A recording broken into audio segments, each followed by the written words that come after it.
the prospect of Chinese economy for 2024, does it inspire the same confidence in investors this year as it did in pre-COVID years and just after COVID? I don't think it does. I think China has entered a structural economic slowdown. The official growth rate last year, 2023, was 5.2%. But my colleagues at Rhodium Group believe it was closer to 1.5%.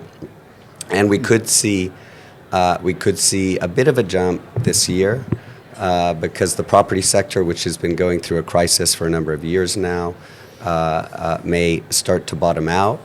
But the Chinese economy is entering a period of structural slowdown, and I think we should be expecting growth rates in the low single digits rather than the high single digits that we had pre-COVID. And the population, the negative growth of population, the impact on the economy there? The population has begun shrinking. I think this won't have a major economic impact immediately. I think if you look out 5, 10, 15 years, it will start having a bigger impact as the years go by. You don't see that impacting on production and Well, it's certainly not positive when your population is shrinking. But I think what we're going to see in terms of population shrinkage and impact on the economy, I think the biggest impact will be further down the line, a decade from now and beyond that. Rising costs of things like aging population, all that, and women not wanting to bear children. So that means all those issues would also come up, right? When you're making the planning for investing in China, these will come up? I mean, there are many reasons why China has become a more difficult market for foreign investors. You mentioned the demographic issues and aging population.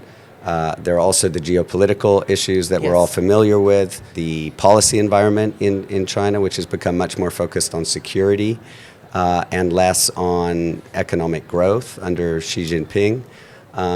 So there are a number of reasons why China has become a less attractive market for foreign investors. It's still the second biggest economy in the world. It doesn't mean that investors are going to suddenly divest and leave the market, but diversification is already underway, but this will be a slow process, and we may not see the full impact of that or see that in the foreign direct investment figures for a number of years. I mean, I don't dispute anything which has been said already, but the Chinese economy is not in the best of shapes. I mean, I lived in China in the 1990s. I mean, the growth rate was like 15%, per annum.